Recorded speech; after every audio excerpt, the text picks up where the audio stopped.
हाय नमस्ते प्रणाम अस्सलाम वालेकुम भाई तनी के फिर हम सगीर एगो छोटा सा एपिसोड में हमारा स्वागत बा। आज के गाना लगे बड़ी हम प्रमोद प्रेमी यादव के जोन काफ़ी आज के सुपर स्टार बड़े और बहुत बेहतर बेहतर उनका गाना होता। तो आज वही तरह गाना के फिर चर्चा करे हम और गाना के नाम बा कि हाई लोहजन के भोजन तहरा बेसी लागता हो, हाई लोहजन के भोजन तहरा बेसी लागता। तो एक बार जा जान गाना सुनो जान यूट्यूब पर और सर्च करो जान भाई के गाना छूटल बा।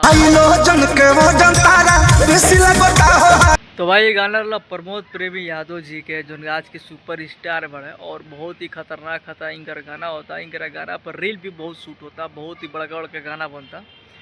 और ऐसा हम वीडियो गया फिर 7:30 बजे छुट्टी के टाइम पे पहले बात तो शूट करते नहीं वीडियो तनी के प्यार आशीर्वाद मिलता है, तनी के आशीर्वाद रही तो बहुत बड़ा बड़ा गाना के रिव्यू कर लिया कि आज यात्रा बोलते कल स्टूडियो में बैठ तो ना बोली।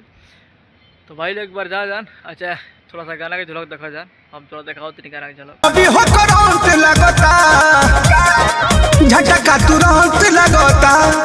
तो भाई लोग वही प्रमोद प्रेमी यादव का गाना लो। आजकल जानते पड़ता गाना में जो वीडियो की शूटिंग होता थोड़ा रोमांटिक होता और पैसा खर्चा होता। आजकल के जो वीडियो शूटिंग में बहुत पैसा खर्चा होता है ताकि कंपटीशन के ज़माना पर हमारे वीडियो अच्छा हो गया, हमारे वीडियो अच्छा हो, मार्केट में गाना चल रहा होता। तो यही से सभी लोग वीडियो के हाई क्वालिटी में बनाता, एकदम प्रोफेशनल क्वालिटी में वीडियो बनाता ताकि सबके बढ़िया लगे और अच्छा लगे।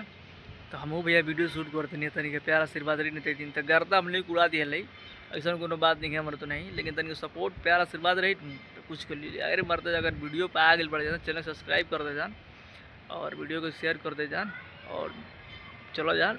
तो आप गाना वाला मस्ती लो जान, मजाक लो जान। हमारा भाई तन सपोर्ट करते अपना भाई के मतलब छोट भाई बनी कहाँ तन तकलीफ करते रहते यार। तो भाई सपोर्ट कर जान, ज़्यादा प्रमोद प्रेमी यादव के गाना सुनो जान और ढेर सारा प्यारा आशीर्वाद जान। हाई लोजन के वजन तोरा बढ़ गई बा। और एक बार ये भाई के भी चैनल के सब्सक्राइब कर दे जान। आज ये फेसबुक पर देखती फेसबुक पे फॉलो कर दी और बाकी चलो जान फिर मिली को नेक्स्ट वीडियो में करो अगला वीडियो के बारे में बात कर। लेकिन ये कोई बात याद रखे थे भाई, कल फिर हम खसा वाले गाना लगाओ दिन बहुत धमाकेदार गाना जौन की गर्दा सॉन्ग बा, गर्दा बारूद बा, ठीक बा। तो इंतजार करे जान, हमारा चैनल बन रही जान, पेज पे बन रही जान। तो चलो आज के वीडियो इतना खलवा फिर मिले को नेक्स्ट वीडियो में। तो इतना ही, जय हिंद जय भारत। भाई चैनल सब्सक्राइब और फॉलो जरूर करिए जान।